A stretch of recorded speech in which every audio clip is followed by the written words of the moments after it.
We just got a trailer and patch notes for the new event that's coming out next Tuesday. We have one old event returning and also a brand new event essentially packed into one event. Let me explain. This event is going to be called Lunar Rebirth, and it's going to be a collection event with loads of skins and the Ultra Mythic skin as the final reward.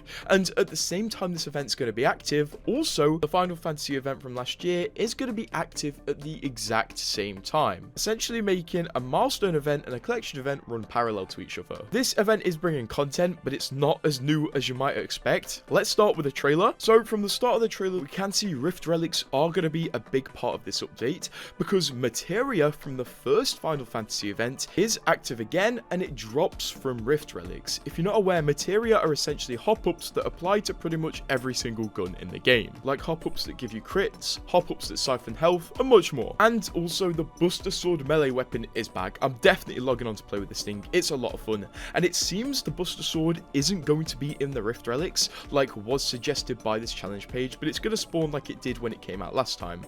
Essentially, it will just spawn at random points in the map, and it's going to be very obvious when it spawns because it implants itself into the ground and gives off a giant red beam. As we can see from this scene here, the Final Fantasy skins are returning, but they're going to be separate from the new event skins, if that makes sense. I'll give you more details on that soon. And then we see the final collection event reward, the Ultra Prestige skin, which comes with three things. Obviously, first of all, the 3 tiers of the Prestige skin, a new skydive trail, and also a new finisher that is featured later in the trailer, and it's an awesome finisher. Next, we get to see a select few collection event skins like this Loba skin, this Gibraltar skin, and some weapon skins, and then we get to see some free skins, which I'll show you in more detail later.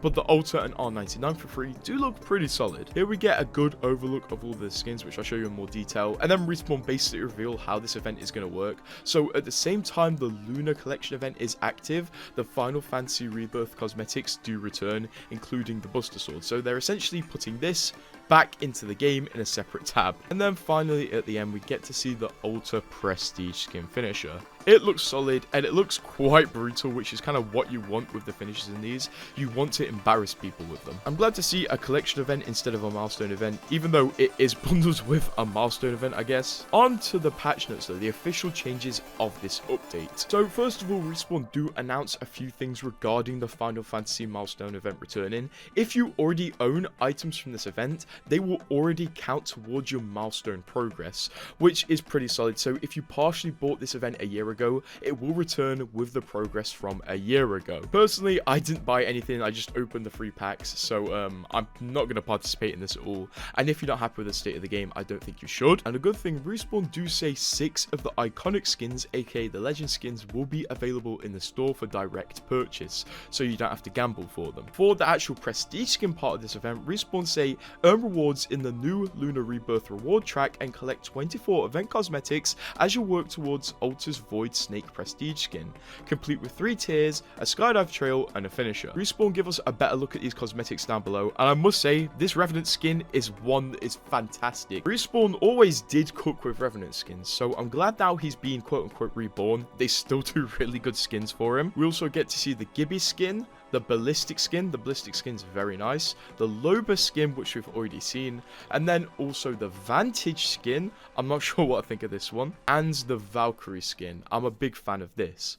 Also, Respawn show us the weapon skins, which will be available in this collection event, and because it's a collection event, all of these items will be available for direct purchase. And then for the final reward of the event, which is the Ultra Prestige skin, Respawn give us a look at all of the tiers, which all hold their own, I think, although personally my main opinion on Apex is they need to rework prestige skins. If they evoed every 1 or 2 kills in game, I think that would be far more cool. After this, Respawn show us the free stuff in the event, which are going to be available through the reward tracker. It's not a reward store. Essentially, you just progress this tracker by earning points by completing challenges, and the rewards will be granted to you. One of the rewards is a music pack, which I think is pretty cool, and the final reward is the Catalyst skin we looked at earlier. And we don't know whose, but trackers are also going to be available for free from this reward track. back. And this is good because we haven't seen trackers in a long time. And then Respawn shows the stores that are going to be active in this event. So you're going to be able to buy these 2 bundles for the collection event, which will make buying the collection event out cheaper. And also we get to see the milestone event store. And if you're not aware, because these skins are crossover skins, they are not legendary rarity, they're iconic rarity, which makes their base price 2,150 coins instead of 1,800. So if you don't like that, there's the information. Don't get yourself hyped and don't buy them. But actual new content in this event, there's unfortunately not going to be any. The only content we are getting is completely reused from the Final Fantasy event when it released last year. The Buster Sword is reused, the materia hop-ups are reused. As cool as they are, it kind of sucks to see. Although I'm not gonna sit here and lie to you, I'm really excited to get my hands back on the Buster Sword. I guess Respawn decided to spice the old content up a bit by putting some aspects of it, like the materia hop-ups, in the Rift Relics. And I am excited to see how the EPG and Buster Sword can be combined to create massive movement techniques. But honestly, I wish Respawn added some new things, maybe another limited time weapon to do with Final Fantasy. I mean, the game has some crazy weapons. You're saying we couldn't get another limited time weapon? Still, I'm excited to play with the sword. I've missed it, but today when I logged on Twitter, I saw that Fortnite was getting a Godzilla mode where you can play as Godzilla and fight other enemies and just destroy towns. And today on Apex, they announced we're getting an event and content from last year. Oh my god.